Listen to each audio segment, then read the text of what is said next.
Assalamu alaikum, bienvenue sur le podcast de la Muslima Organisation Academy, le podcast qui t'aide à optimiser ton organisation pour pouvoir atteindre le succès que tu désires sans délaisser ta foi ni ta famille. Bi'idhnillah. Je suis Wissem, maman de 6 enfants, alhamdulillah, et fondatrice de la Muslima Organisation Academy. Et dans cet épisode, déjà, je suis trop contente de reprendre le micro, enfin, même si c'est symbolique de dire ça parce qu'en vrai, il n'y a pas de micro.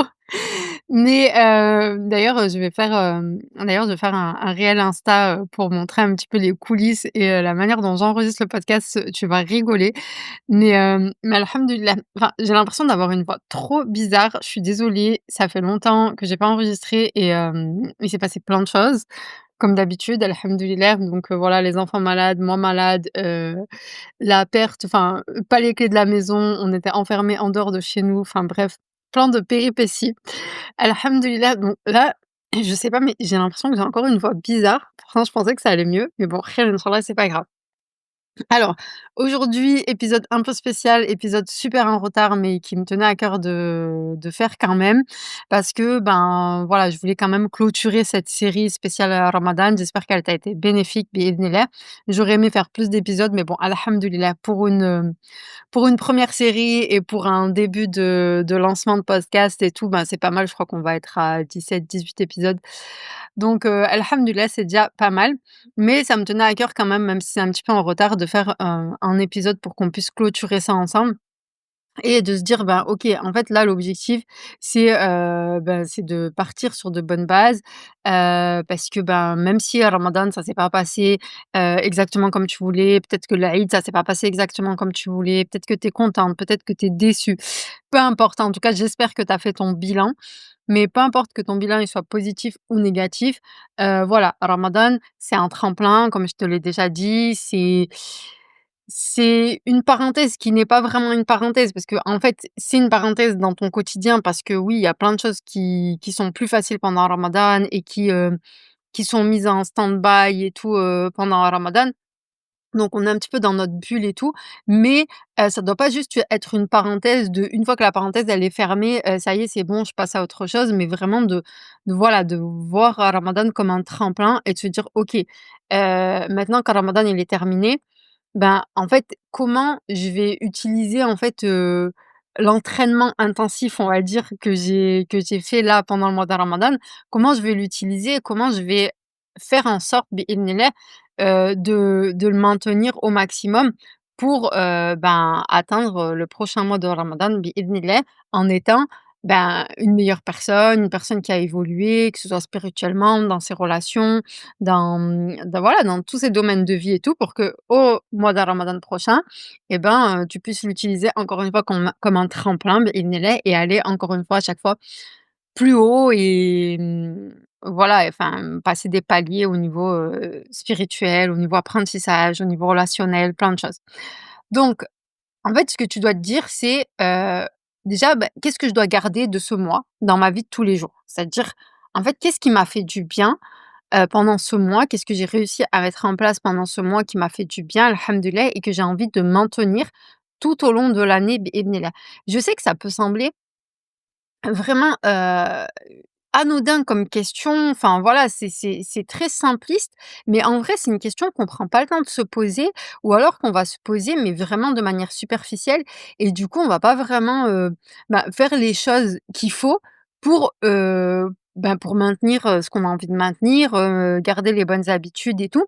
et du coup, c'est juste voilà, c'est juste encore une fois une petite fenêtre qu'on ouvre dans notre tête et qui a pas de répercussions dans nos actions, dans notre quotidien et tout donc en fait, ça sert juste à rien, mais là, c'est te poser avec toi-même et te dire: «OK, qu'est-ce que j'ai mis en place et qu'est-ce que j'ai envie de conserver coûte que coûte?» parce que encore une fois,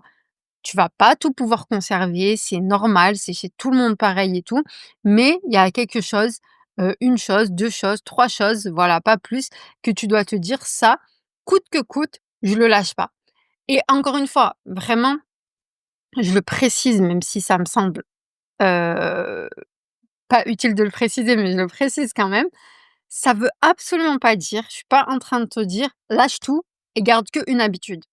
Ça veut dire qu'en fait, tant que le reste, tu arrives à le maintenir, garde-le. Il y a pas de problème. Si ça dure 1 mois, ça dure 3 mois, ça dure 6 mois, machallah, tant mieux.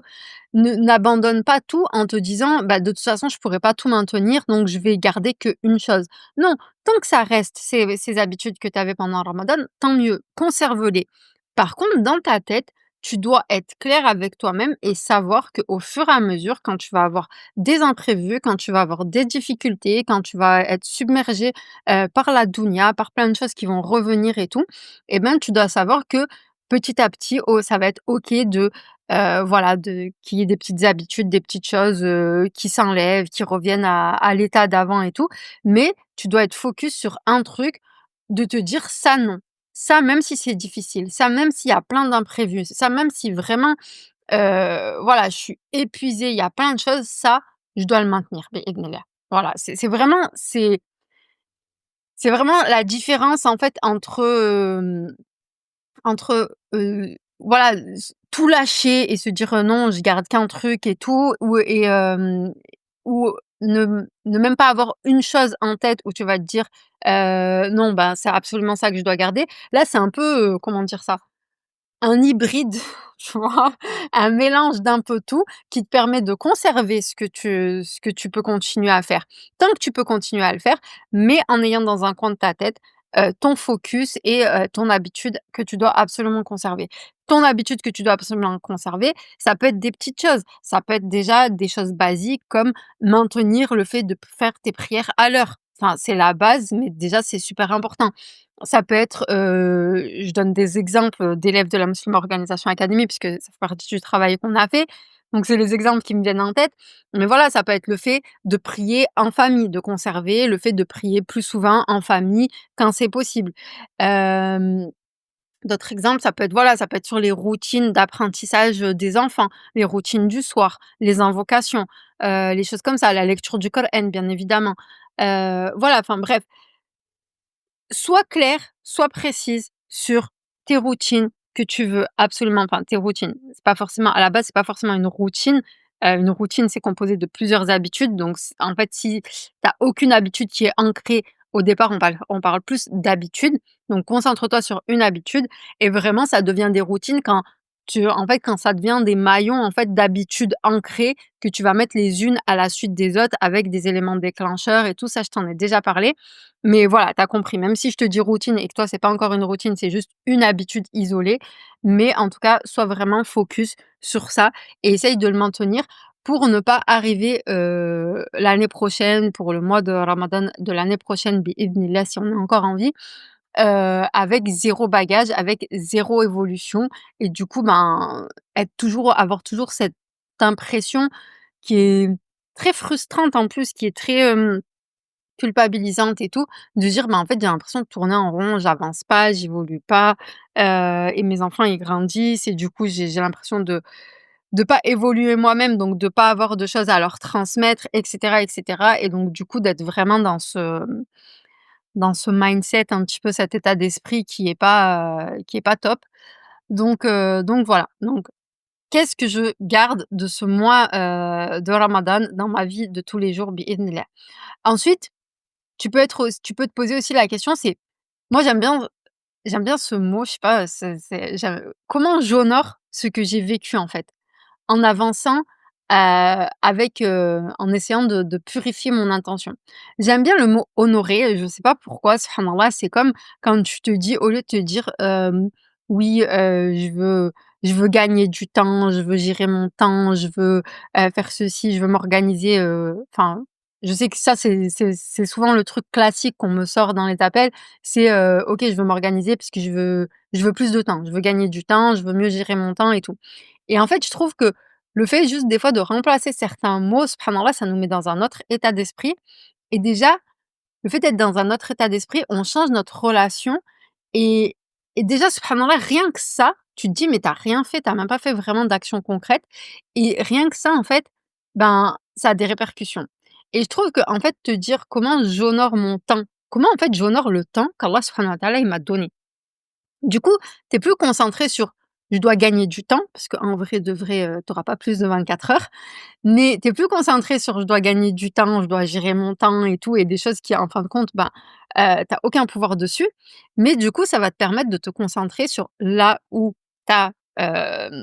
du pouvoir dans le sens où, ben, c'est là où tu peux faire les causes et du coup, de te dire: «OK, comment j'honore le temps qu'Allah subhanahu wa ta'ala m'a donné?» Donc en fait, ça veut dire que je dois me concentrer sur qu'est-ce que je fais pendant ce temps que j'utilise, en fait, qu'Allah subhanahu wa ta'ala il m'a donné et donc du coup, tu es concentré sur tes actions et là, du coup, tu peux avoir de la «bonne» entre guillemets culpabilité dans le sens où, bah, en fait, tu te rends compte que, ouais, quand tu es en train de scroller, quand tu es en train de regarder des trucs sur l'ordi, quand tu es en train de ce qu'on appelle, couramment, voilà, perdre du temps, bah, là, en fait, ça peut avoir un impact plus fort parce que des fois, cette sensation, on a tellement l'habitude de perdre du temps qu'on y est habitué et donc même si on le sait et que, voilà, ça nous fait un petit truc, mais en vrai de vrai, voilà, ça va pas nous toucher au point de vraiment faire les causes et passer à l'action pour changer. Mais des fois, en fait, quand tu es en train de te dire: «Mais en fait, subhanallah, là, je suis en train de déshonorer le temps qu'Allah subhanahu wa ta'ala il m'a donné». Enfin, je sais pas ce que tu en penses, mais moi, je trouve qu'en tout cas, c'est beaucoup plus fort et ça peut, bi'idhnillah, te permettre de voilà, de culpabiliser quand tu es en train de scroller sur ton téléphone ou que tu es en train de regarder des trucs sur l'ordi et tout et donc de perdre du temps, de dire: «Ah ouais, non, mais là, en fait, là, c'est pas possible». Enfin bref, je ferme par cette parenthèse du coup parce que c'était pas, le but. C'était, vraiment de parler de comment honorer, mais en fait, revenir au mois de Ramadan. OK, comment j'honore ce que j'ai vécu? Peut-être que tu as vécu des choses pendant Ramadan et c'est sûr que tu as vécu des choses. Même si ça s'est pas passé comme tu le voulais, même si tu as été menstruée au mauvais moment, même si c'était difficile avec les enfants, même si, je sais pas, pour certaines, peut-être il y a la maladie, donc il y a des difficultés dans le jeûne, il y a des difficultés dans le fait de faire Qiyam el peu importe. Peu importe les difficultés que tu as eues, il tu forcément vécu des choses pendant ce mois de Ramadan. On a toutes vécu des choses pendant ce mois de Ramadan. Le but, c'est pas de se comparer, mais c'est se dire: «Qu'est-ce qu'Allah subhanahu wa ta'ala il m'a fait vivre? Pourquoi Allah subhanahu wa ta'ala il m'a fait vivre ça? Et comment je peux honorer ce que j'ai vécu?» Peut-être que, toi, tu as pas une transformation radicale dans la lecture du Coran, dans la mémorisation, dans les prières, mais peut-être que tu as une transformation dans ta relation avec ton mari, dans ta relation avec tes enfants. Peut-être qu'Allah subhanahu wa ta'ala il t'a permis d'avoir certaines discussions que tu avais du mal à avoir avant et que là, bah, Allah il t'a facilité, tu as pu avoir certaines discussions. Peu importe, va chercher même dans les moindres détails. Peut-être que tu t'es mieux organisé, peut-être que tu as passé moins de temps en cuisine, peut-être que tu as mieux mangé, peut-être que tu as passé un cap au niveau alimentation où avant tu disais: «Mais c'est pas possible pendant Ramadan, impossible, je mange ça et tout» et là, alhamdoulilah, tu as mangé plus sainement et du coup, tu avais plus d'énergie et donc peut-être que au lieu de juste laisser filer ça, bah, tu peux mettre des choses en place pour essayer de conserver, des bonnes habitudes et tout, même après Ramadan. Bref, tu as compris ce que je veux dire? Cherche parce qu'il y a et en fait, il vaut mieux chercher et creuser en te disant: «Qu'est-ce que j'ai vécu et qu'est-ce que je peux honorer? Comment je peux honorer ce que j'ai vécu pendant le mois de Ramadan?»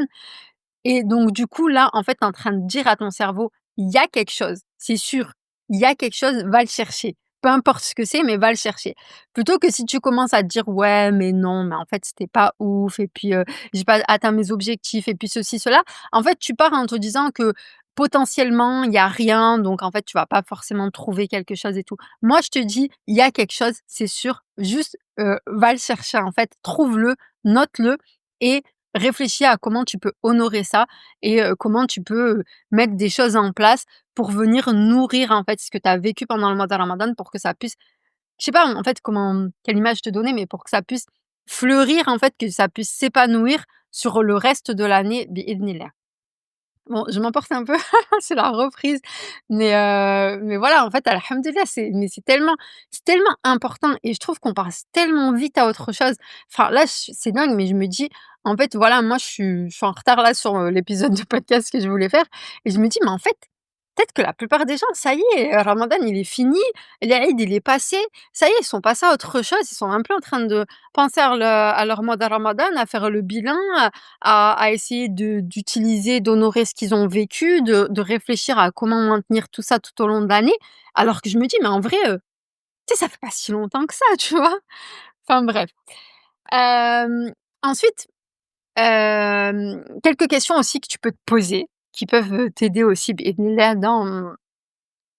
cette réflexion, en fait, c'est te dire: «OK, qu'est-ce qui t'a fait du bien?» Tu vois? Qu'est-ce qui t'a fait du bien pendant ce mois? Ça rejoint tout ce que je t'ai dit avant et ça peut t'aider à trouver justement, ben, les choses que toi tu as vécues. Quelles habitudes, tu vois, tu peux te demander aussi, quelles habitudes t'ont rapproché d'Allah subhanahu wa ta'ala? Parce qu'on est toutes différentes, parce que suivant là où on en est, suivant ce qu'on vit, suivant, nos besoins du moment et tout, en fait, c'est pour ça que vraiment la comparaison, ça sert à rien et c'est destructeur parce qu'on peut ne pas avoir les mêmes besoins au même moment. Ça veut pas dire qu'après tu peux ne pas avoir d'autres besoins et donc évoluer. Mais là, en fait, c'est vraiment de te poser la question, c'est de te dire: «OK, quelles habitudes m'ont rapproché d'Allah subhanahu wa ta'ala?» parce que peut-être que parce que par rapport à ce que toi tu vis en ce moment, ben, c'est la lecture du Coran. Peut-être que non, peut-être que c'est la prière, peut-être que non, peut-être que c'est les invocations, peut-être que c'est les moments de soujoud, peut-être que c'est, je sais pas, les moments où tu as médité sur certains versets et que en ce moment tu as vraiment besoin d'être dans le calme, de méditer, de penser à la création d'Allah subhanahu wa ta'ala, de penser à plein de choses. Mais peut-être, comme je t'ai dit encore une fois et je le répète parce que c'est important, peut-être qu'en fait, Allah, il t'a fait vivre des choses qui te rapprochent de lui, qui te font être reconnaissante envers lui, subhanahu wa ta'ala, mais à travers d'autres choses. Ça peut être à travers tes enfants, à travers, toi-même, le fait d'avoir peut-être fait des choses pour toi, avoir pris du temps pour toi. Comme je t'ai dit, ça peut être aussi par rapport à ton mari, ta relation avec ton mari. Moi, je parle souvent de ça parce que de toute façon, c'est les choses qu'on travaille dans la Muslim Organisation Academy, c'est de l'organisation, mais en réalité, comme je te l'ai déjà dit, c'est du relationnel, c'est ta relation avec Allah, c'est ta relation avec toi-même, ta relation avec tes enfants, ta relation avec ton mari, pour celles qui sont pas maman solo. Mais parce que en fait, tout ça, ça fait partie de ta vie, ça fait partie de ton quotidien et c'est relié et quand il y a quelque chose qui va pas, dans un domaine, que ce soit avec tes enfants, avec ton mari, ça a forcément des répercussions sur tes adorations, ça a des répercussions sur toi, sur ton organisation, sur plein de choses. Donc voilà, c'est pour ça que je reprends souvent ces exemples, mais parce que je pense que c'est en tant que maman, si on veut être bien chez nous, si on veut être bien dans notre foyer, subhanallah et si en plus de ça, on veut bosser sur notre business ou sur nos projets et tout, je veux dire, c'est la base que tu aies une bonne relation avec Allah subhanahu wa ta'ala, que tu sois OK, au clair sur tes actes d'adoration, heu, minim le minimum à faire, tu vois? Pour voilà, pour que tu aies un minimum de baraka et que tes journées se passent bien, que ça se passe bien avec tes enfants. Parce que si ça se passe pas bien avec tes enfants, tu peux faire du chiffre d'affaires, tu peux être super bien organisé, ça ira pas de toute façon. Pareil avec ton mari et cetera. Bref, encore une fois, je ferme la parenthèse parce qu'en fait, subhanallah, à chaque fois que je parle d'un truc, je pense que je peux faire un épisode entier de podcast là-dessus. Mais revenons, du coup à nos moutons. Après ça peut être autre chose. Tu peux, je sais qu'il y a des personnes qui peuvent voir les choses, qui sont habituées à beaucoup voir les choses de manière négative et donc du coup, tu peux utiliser, cette habitude qui est pas très bonne, mais tu peux l'utiliser, dans le positif en te disant en fait: quelles habitudes m'ont contrariée? Quelles habitudes m'ont épuisée? Quelles habitudes m'ont éloignée de l'essentiel? Ça peut être aussi si tu arrives vraiment pas à creuser et que tu arrives vraiment pas à trouver les habitudes que tu veux conserver, ce qu'Allah subhanahu wa ta'ala il t'a fait vivre, les habitudes qui t'ont rapproché d'Allah et tout subhanahu wa ta'ala. Tu peux, te poser cette question dans ce sens-là. Ça peut t'aider aussi à venir, ben, tu sais, au même but en soi, mais le fait d'éliminer, en fait, tout ce qui t'a contrarié, tout ce qui t'a épuisé, tout ce que voilà, parce que des fois, vraiment, il y a des choses, on le fait, on sait, mais on sait pertinemment qu'on est en train de perdre du temps, on sait pertinemment que c'est pas important, mais on n'arrive pas et on veut le faire quand même. Hem D'ailleurs ça, en général, c'est certainement si tu vis des choses comme ça, c'est certainement que tu es perfectionniste, peut-être que tu le sais, peut-être que tu le sais pas. Vraiment là, j'ai pris un tournant, radical, dans la Muslim Organisation Academy. On a vraiment un module entier sur le perfectionnisme parce que je me rends compte que vraiment, en fait, subhanallah, voilà, les personnes que j'attire de toute façon, c'est des perfectionnistes, soit elles le savent, soit elles le savent pas. Mais voilà, faut savoir que vraiment quand tu es consciente des fois de certaines choses que tu fais qui servent à rien, qui te prennent du temps, qui t'épuisent et que enfin tu sais très bien que c'est pas essentiel, mais que tu arrives pas à ne pas le faire. Heu, Franchement, réserve un appel tant que les appels sont encore disponibles parce que, ben, pareil, je sais pas si je vais t'en parler là, mais peut-être dans un autre épisode, mais il y a beaucoup de changements qui arrivent dans la Muslim Organisation Academy, donc là, je pense que je vais arrêter de prendre des appels. Donc si tu écoutes cet épisode et que les appels sont encore disponibles, réserve un appel comme ça on en parle. Mais voilà, enfin un exemple typique, de que j'ai eu d'un cas concret là qui vient de se passer, c'est voilà, en fait, tu as du ménage à faire, tu es stressé, tu as des invités qui viennent et tout. Tu sais que tu dois ranger ta cuisine, que tu dois, voilà, ranger, tout ce qui est, visible et tout et que tu as beaucoup de choses à faire et que tu as très peu de temps pour le faire. Mais toi, tu vas faire quoi? Tu vas aller vider les placards et nettoyer les placards avant de commencer à faire ton ménage. Donc, si tu as des habitudes comme ça, si des fois tu fais des choses comme ça et que tu comprends pas pourquoi et que tu ne peux pas t'en empêcher, réserve un appel si les appels ils sont encore dispo, comme ça on en parle, inch'Allah. Ensuite, bah, surtout voilà, comme je t'ai dit, c'est qu'est-ce que je veux ancrer sur le long terme, même de façon légère. Ça veut dire que là, vraiment, la différence avec ce que je t'ai dit avant, la petite distinction que tu peux faire et qui peut, potentiellement t'aider biidhnillah à ne pas te mettre la pression, c'est te dire peut-être qu'en fait, il y a une habitude que tu as mise en place pendant le mois de ramadan, que vraiment, tu sais que tu veux conserver cette habitude, tu sais que c'était bénéfique et alhamdoulilah vraiment, voilà, tu sais que c'est cette habitude que tu veux conserver, mais peut-être qu'en termes de quantité, tu te mets la pression, tu as peur de pas maintenir, tout ça et tout. Ben, là, en fait, au lieu de te dire: «Non, je dois absolument la maintenir dans l'état, tel quel, tel que je l'ai vécu pendant le mois de ramadan» et c'est soit encore une fois, un côté très binaire, hein, qui est en lien avec le perfectionnisme,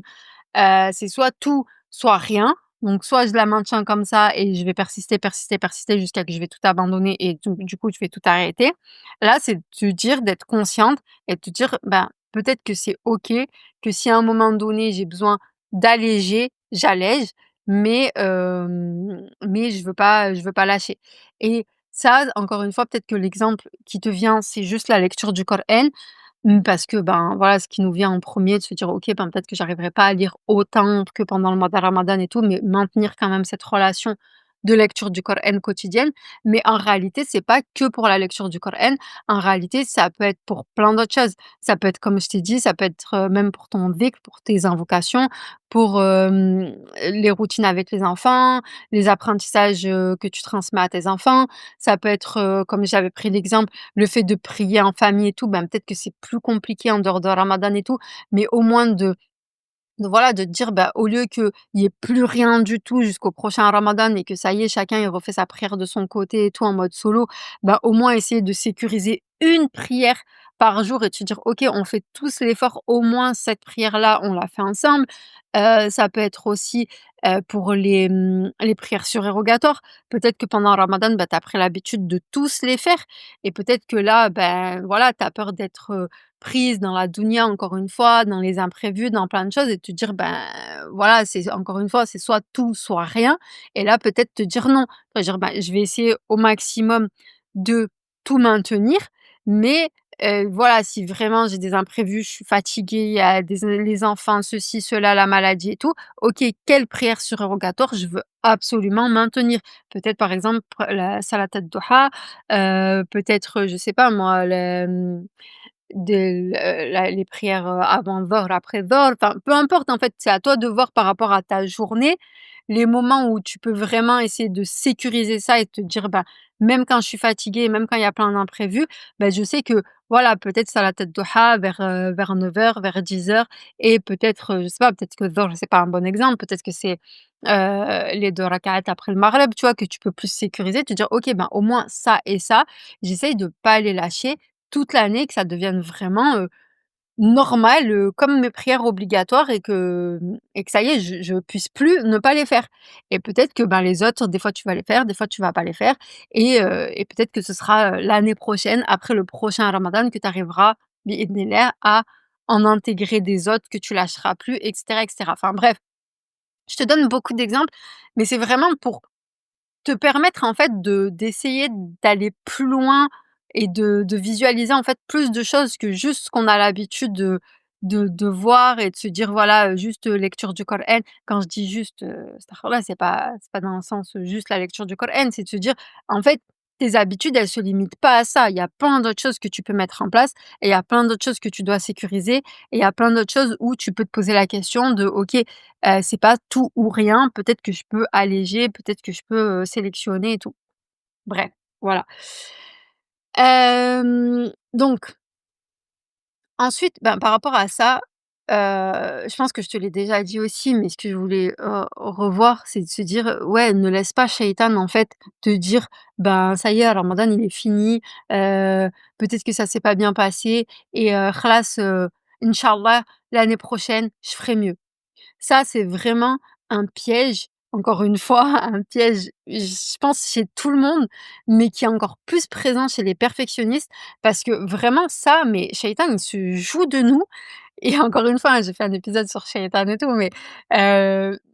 voilà, peu importe que ce soit Shaitan, que ce soit notre nefs, que ce soit des habitudes et tout, mais ça, c'est vraiment quelque chose qui est ancré chez les perfectionnistes, c'est que on a tellement ce fantasme de vouloir tout faire parfaitement que du coup, on se rend pas compte qu'on gâche des mois, des années entières où on pourrait évoluer et là, vraiment le plus grand piège dans lequel tu peux tomber, c'est de te dire: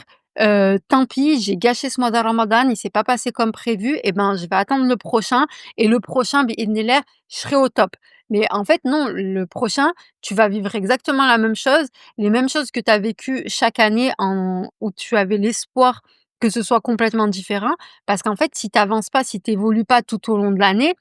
chaque mois de ramadan, en fait, tu es toujours la même personne. Chaque mois de ramadan, tu es confronté aux mêmes difficultés et en fait, du coup, tu es en train de faire la même chose que les personnes qui, chaque année, le 1er janvier, ont l'impression qu'ils vont changer toute leur vie parce qu'on est le 1er janvier et qu'ils ont pris des bonnes résolutions et à partir du 5, du 10 janvier, ça y est, on a oublié les bonnes résolutions, on est retombé dans nos anciennes habitudes et limite, on est déjà en train de se dire qu'on a gâché notre année et qu'on attend l'année prochaine pour passer à l'action. Et je t'assure que subhanallah, quand je te dis ça, peut-être que tu te dis que j'exagère, mais vraiment pas, hein. Peut-être que les gens, ils se disent pas consciemment qu'ils vont attendre l'année prochaine, mais je t'assure qu'il y a 2 ans, subhanallah, avant de du coup, il y a 2 ans ou il y a oui, il y a 2 ans. Il y a 2 ans, avant de complètement, fermer la Muslim Organisation Academy et tout, moi, voilà, j'avais tout mis en stand-by et tout, pour des raisons de santé et ben, je me rappelle que subhanallah, j'avais fait un sondage, on était entre le 10 et le 15 janvier et subhanallah, j'avais fait un sondage pour demander aux personnes de, «Est-ce que vous avez l'impression, d'avoir raté votre année?» et j'avais eu plus de qua il me semble, ouais, 70 ou 80 des personnes qui avaient répondu «oui». Ça veut dire qu'à partir du 10-15, les gens, ils ont déjà l'impression d'avoir gâché leur année et en fait, pourquoi? Tu te dis: «Mais c'est pas possible, il y a que 10 jours ou 15 jours qui se sont passés». Mais c'est qu'en fait, il y a tellement ce fantasme, cet espoir, cette ambition, je sais pas, appelle ça comme tu veux, de se dire qu'en fait, parce qu'on est le 1er janvier, parce qu'on a changé d'année et ben, je vais tout changer, je vais me réveiller à 5 heures du mat, je vais faire du sport, je vais bien manger, je vais lire le Coran, je vais faire mes prières surrogatoires, je vais faire des cours avec mes enfants, je vais faire ceci, je vais faire cela. Parce que juste une date, elle a changé, l'année, elle a changé, que bien sûr que en fait, tu as rien mis en place pour pouvoir atteindre tout ça. Bien sûr que tu y arrives pas et donc bien sûr que tu es super déçu dès le début de l'année. Sauf que le problème, c'est qu'à chaque fois, on se rassure, on se réconforte en se disant: «C'est sûr que le 10 ou le 15 janvier, tu pas en train de te dire que tu vas atteindre le 1er janvier de l'année prochaine». Mais à ce moment-là, tu te dis quoi? «J'attends lundi, j'attends le 1er du mois, j'attends le 1er du prochain mois».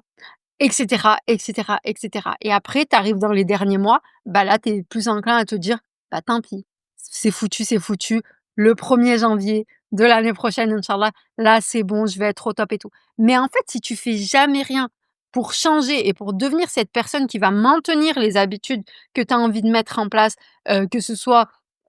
au prochain mois de ramadan, le 1er janvier, le 1er septembre, peu importe le premier de quoi, mais en fait, il y a jamais rien qui va changer. Enfin bref, du coup, je regarde juste le temps. Ouais, bon, bah, voilà, je vais essayer de pas trop dépasser donc on est déjà à 30 minutes, alhamdoulilah. En tout cas, voilà, j'ai fait, je pense, le tour un petit peu de ce que je voulais te partager pour clôturer cette série à Ramadan. J'espère, en tout cas vraiment que ça t'aura plu, que ça t'aura été bénéfique et de toute façon, ben, là, c'est parti, je suis de retour dans le podcast inch'Allah, en épisode, normal et